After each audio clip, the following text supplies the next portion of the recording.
네, 오늘은 요한복음 2강 복음과 기도라는 제목으로 지난번에 이어서 하겠습니다. 지난번에는 요한복음 1장부터 3장까지 했고요. 오늘은 4장부터 7장까지 하겠습니다. 먼저 요한복음 4장에는 그 사마리아 여인을 예수님이 만나십니다. 유대 땅에 계시다가 갈릴리로 가시는 중에는 이 사마리아 땅을 거쳐가야 돼요. 근데 이 사마리아 인들에 대해서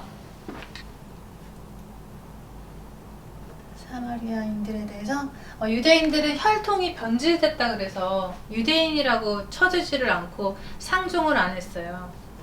그게 이제 사마리아 땅에 지나갈 수 없는 이유 중에 하나였는데요. 예수님이 우물가에 가셔서 그 사마리아 여인한테 물을 달라고 하시죠. 그랬더니 그 여인이 하는 말이, 당신은 유대인이면서 어떻게 사마리아 여인이 나에게 물을 달라고 하냐, 그런 얘기를 하죠. 그랬더니 예수님이 하시는 말씀이, 내가 누군지 알았다면은 네가 나한테 물을 달라고 했을 거다. 내 물은 다시 목마르지 않고 영생을 얻는 샘물이다, 이 말씀하셨어요. 그랬더니 이제 사마리아 여자가, 그럼 그 물을 내게 줘서 내가 목마르지 않게, 여기 물 길러 오지 않게 하소서, 그런 대화를 하죠. 근데 그때 예수님이 바로 여자에게 죄를 지적하세요. 네 남편을 데려와라. 남편이 없다 그래요. 그랬더니, 그래? 네가 남편이 없다는 말이 옳다. 네가 남편이 5이나 있었고 지금 남편도 네 남편이 아니다. 그랬더니 그때 이 여자가 이제 예수님을 보고, 이분은 참 훌륭한 선지자구나 하면서 또 질문한 것이, 우리는 이 산에서 예배드리고 당신네들은 예루살렘에서 예배드린다. 그렇게 이제 그 예배에 대해서 잘못 알고 있었어요.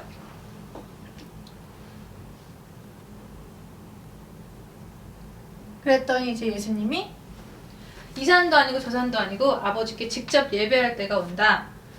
이제 그 예배에 대한 얘기를 하시는데요. 요한복음 4장 23절을 보면요, 참 예배에 대해서 나옵니다.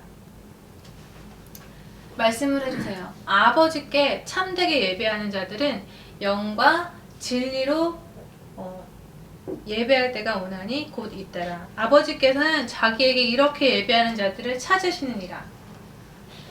그러니까 참 예배는요, 신령과 진정으로 드리는 것이 참 예배입니다. 신령은 성령을 얘기하고요, 진정은 그리스도의 말씀이에요. 그래서 우리가 내가 은혜를 받으려고 하는 예배, 나의 개인 응답 받으려는 예배, 나의 문제 해결하려고 드리는 예배는, 그렇게 하는 것은 이제 나 중심이 있고 하나님 중심이 아니기 때문에 참 예배가 아닌 게 됩니다. 그래서 항상 우리는 하나님 눈에서, 하나님 중심으로 하나님께서 창조하신 것과 구원에 대한 그 감사를 드리고 영광을 하나님께 돌리기 위해서 예배 드리는 것이 참 예배입니다. 그래서 그 차원에서 은혜라고 말한다면 은혜가 맞습니다. 그래서 하나님은 영이시니 예배하는 자는 신령과 진정으로 예배할지니라. 사마리아 여자가 당신은 정말 메시아입니다 하면서 즉시 물동이를 부르고 동네에 가가지고 메시아가 오셨다고 얘기를 하죠. 그때 이제 많은 사람들을 끌고 올 때 추수할 때가 됐다, 이 말씀하시는데요. 제자들은 아직 추수할 때가 멀었는데 무슨 소리 하시나, 그런 이제 내용이고요. 그래서 요한복음 4장은 잘못된 예배, 사마리아 여인의 잘못된 예배, 예배에 대한 오해. 근데 이제 그 4장에 하나 더 얘기하자면요, 왕의 신하가 있어요.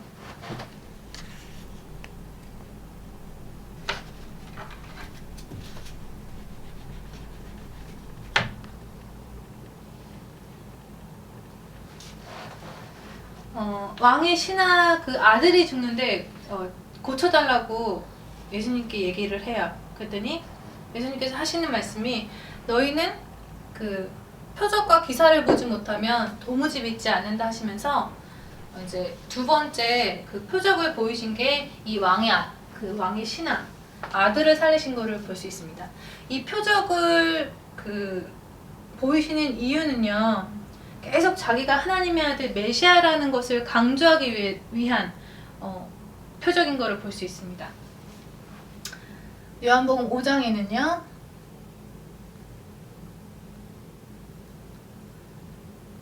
광신의 모습입니다. 여기는 이제 그 베스다라는 그 못이 있는데 행각 5개가 있는 그런 못이에요. 이 못에 물이 동한 다음에 제일 먼저 들어가면은 천사가 이 못에 그 내려와서 그 살려준다. 그런 전설 같은 게 있는 거예요. 그래서 이건 어떤 면에서는요. 신앙생활 하는 이유, 교회에 가는 이유가 병 고치려고 오는 사람들이 있어요. 많은데 근데 그런 사람들 중에는 사실 광신이 많아요. 그래서 요한복음 5장에는 광신의 모습, 무조건 덮어놓고 어떠한 그런 전설적인 걸 가지고 무조건 믿는 그런 거죠. 그래서 이 병자 같은 경우는 예수님이 누군지 알기도 전에 먼저 이제 병자를 고쳐주시면서 하시는 말씀이 뭐냐면 다시는 죄를 범치 말라고 그러셨어요. 근데 요 그 죄를 범치 말아라 앞에 더 악한 것이 생기지 않도록 죄를 범치 말라고 말씀하셨습니다. 그래서 우리가 예수님을 믿는데 제대로 알고 제대로 믿지 못하면요 자기 죄를 자범죄라도 계속 반복하게 되면은 더 악하게 된다는 그런 얘기입니다. 그래서 질병에 대한 이유가 죄임을 알 수 있습니다. 그러면서 이제 이것 때문에 그 사람이 이제 병 고침을 받고 사람들이 물어보죠. 유대인들이 누가 너를 치유했냐 물어보는데 이제 예수님에 대해서 얘기를 하죠. 처음에는 이제 자기를 고쳐준 사람이 예수님인지 몰랐는데 나중에 예수님이 네가 나를 믿고자 하냐 하면서 이제 예수님이 하나님으로부터 온 인자임을 얘기하면서 이제 믿도록 하십니다. 그때 유대인들이요. 요 안식일에 일하는 것은 죄인이다 그래요. 저 사람이 안식일날 일하는 거 보니까 하나님께로부터 온 자가 아니다. 안식일날 일하면 죄인이다 이렇게 단정을 짓죠. 그러니까 이제 안식일날 일한다는 것 자체를 유대인들 생각에는 그게 하나님에 대한 모독, 신성 모독죄로 보고 있는 거예요. 그래서 세 번째, 이 신성 모독에 대한 변론을 좀 볼 건데요. 참 중요한 말씀을 하시죠. 이게 어떤 내용이냐면은 우리가 이단들이나 뭐 여호와의 증인, 뭐 안식교 이 사람들이 틀린 얘기를 많이 하잖아요. 왜 틀린 얘기를 하냐면요. 성경 구절을 보면은 먼저 17절에 보시면은 예수께서 저희에게 이르시되 내 아버지께서 이제까지 일하시니 나도 일한다. 이 말은요. 하나님과 아버지는 같은 일을 하고 계시고 아버지가 일하니까 나도 일한다. 이거는 하나님이 일하니까 나도 일한다. 곧 하나님과 동등된다는 그런 성경 구절이 여기 써있죠. 18절에 보시면은 유대인들이 이것 때문에 더욱 예수를 죽이자 하는데 이는 안식일만 범할 뿐 아니라 하나님을 자기 친아버지라고 해서 하나님이랑 자기랑 동등됨을 삼으려 했다. 뭐 이렇게 이제 나옵니다. 그래서 유대인들은 여호와만 하나님이라고 하면서 이 내용에 대해서는 인정도 하지 않고 깨닫지를 못하고 있어요. 그래서 보면은 주변에도 많은 사람들이 하나님하고 하나님 아들 다르다고 생각하는 사람들이 있죠. 그 사람들은 이제 그거를 못 보는 거예요. 근데 영적인 것은 하나님으로부터 난 자들은 하나님과 하나님 아들 이것이 하나라고 믿고 있죠. 그러면서 이제 그 21절에요. 보시면은 아버지께서 죽은 자를 일으키신 것 같이 아들도 자기 원하는 자들을 살리리라. 22절에 이런 말씀을 해요. 아버지께서 아무도 심판하지 아니하시고 심판을 다 아들한테 맡겼다. 그렇게 되면 이제 예수님은요 심판자예요. 사실 심판자는 하나님이시죠. 예수님은 하나님이시면서 심판자가 되시는 그런 분이신 거예요. 그래서 여기는 이제 신성모독에 대한 변론을 하신 것. 많이 성경 구절이 많이 있는데요. 요거 구절 정도를 우리가 외우고 있으면 좋습니다. 그 다음에 요한복음 6장 모병이요 나오죠?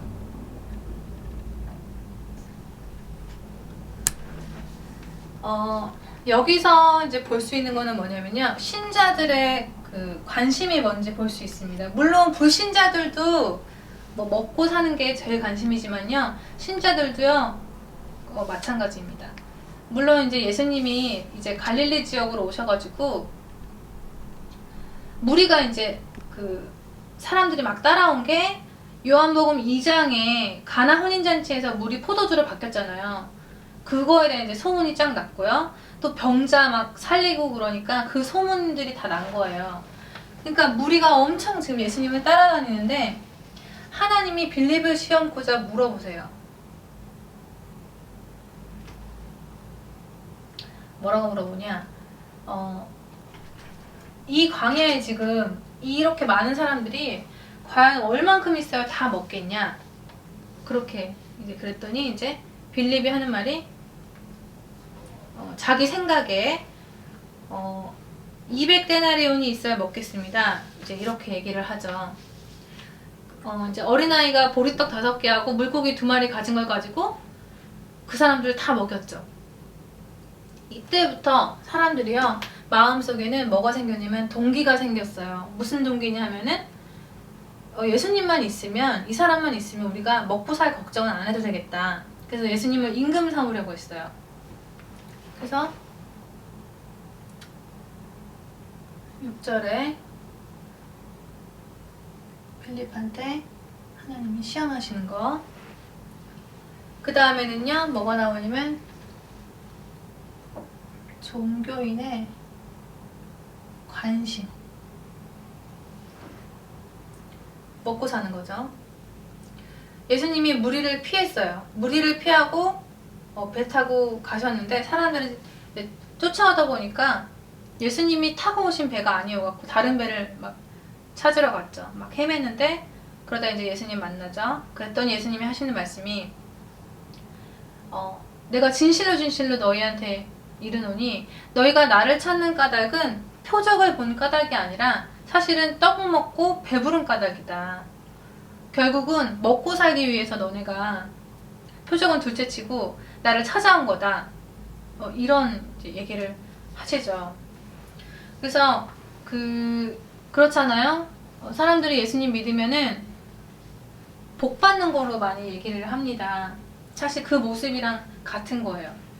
그래서 그 밑에 보시면은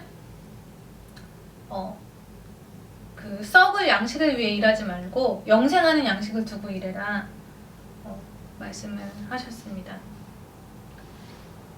그래서 이제 요한복음 6장에 그 얘기 나오죠. 우리가 어떻게 하여야 하나님 일을 하오리까? 그랬더니 나 보내신 일을 믿는 것이 하나님의 일이다.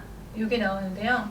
하나님 일이라는 것은 예수님을 바로 알고 섬기는 거, 잘 믿는 거, 그것이 하나님의 일입니다. 그러면서 이제 중요한 게 48절에요. 여기에 내가 곧 생명의 떡이라 그래요.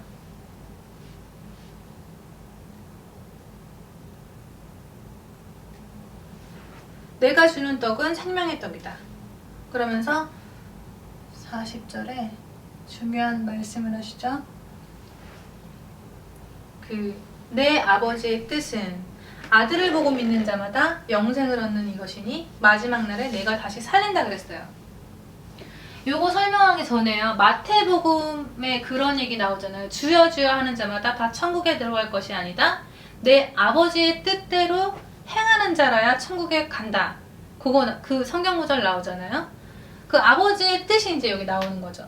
내 아버지의 뜻은 아들을 보고 믿는 자마다 영생을 얻는 이것이니 마지막 날에 내가 다시 살린다. 그러면서 63절에 하시는 말씀이 살리는 것은 영이니 육은 무익하느라. 네, 그래서 신앙생활 육은 이제 무익해요. 하나님은 영이시기 때문에 믿음의 결국은 영혼 구원입니다. 그래서 우리는 나를 창조하신 하나님과 나를 구원하신 하나님에 대한 찬양, 그것이 예배고요. 다시 얘기하지만은 내가 응답 받으려고 나의 문제 해결을 위해서 그렇게 내가 중심이 되면 안 됩니다. 그래서 이제 이 오병이어 기적을 통해서 썩은 양식을 일하지 말고 우리가 할 일이 뭔지 정확하게 말씀을 해주신 거고요. 요한복음 7장에는요. 여기는 육신, 지식, 초막절이거든요. 예수님이 이제 갈릴리 다니시고 유대인 쪽으로 안 가시려고 그래요. 왜냐면 유대인들이 자기를 죽이려고 하기 때문에 뭐 병 고치고 안식일날 일한다고 하니까 이제 유대인들이 예수님 죽이려고 하니까 그쪽으로 안 가시고 갈릴리에 계시려고 그래요. 근데 그런 상태. 이게 이제 육신, 지식 요거는요. 유대인도 지금 예수님 죽이려고 하고요. 그 형제들도 예수님을 믿지 않았다 그랬어요. 그걸 가지고 이제 육이라 그래요. 왜냐면은 육으로는요, 육신으로 보면요, 예수님을 볼 수가 없어요. 믿을 수가 없어요. 육은요, 예수님 믿는다고 하면서 자기 중심으로 신앙생활 하게 됩니다.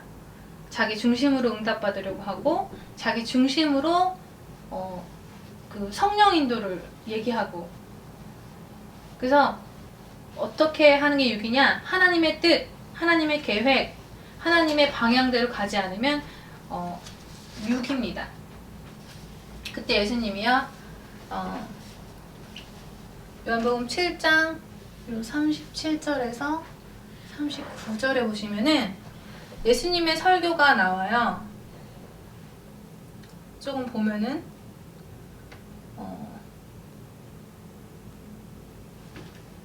명절 끝날에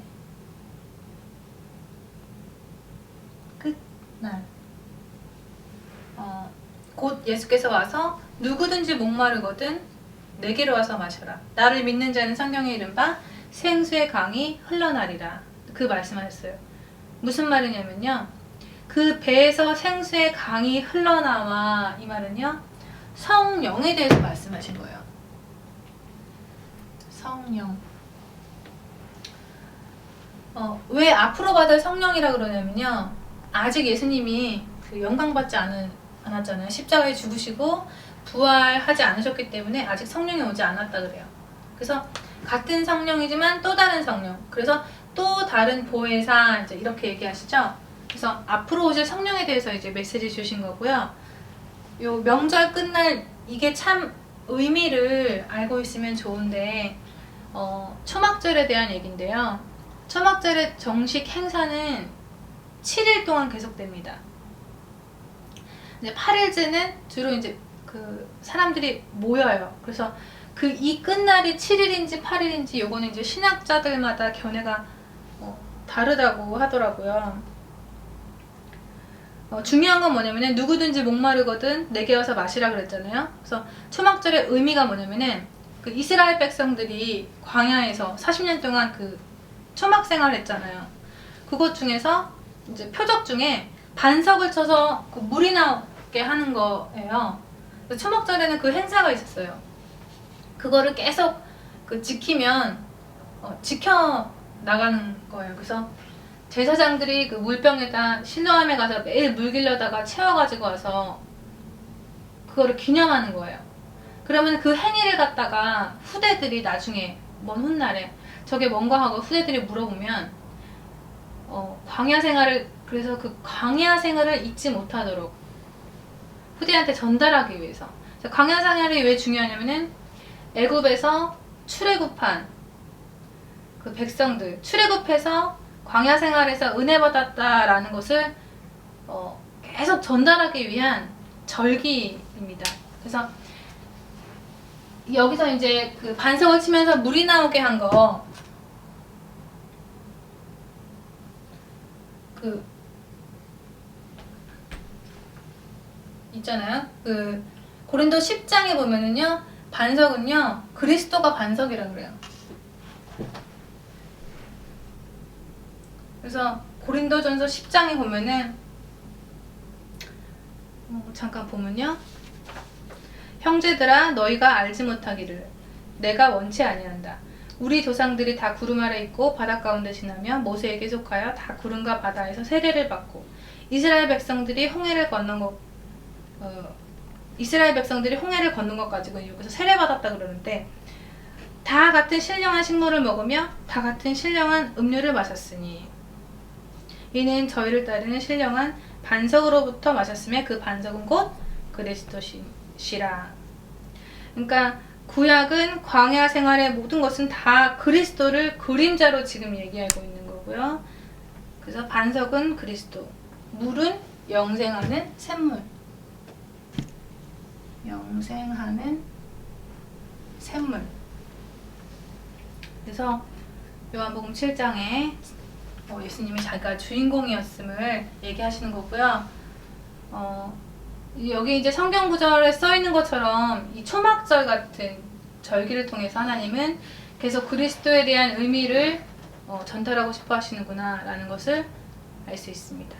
그래서 요한복음 1장은, 지난주에 요한복음 1장은 우리 인생의 해답이었잖아요. 예수님이 하나님, 그리스도시다. 그 해답으로 우리가 힘이 돼야 되고, 그걸로 기도가 되어야 되고, 행복해야 되고, 응답이 되어야 합니다.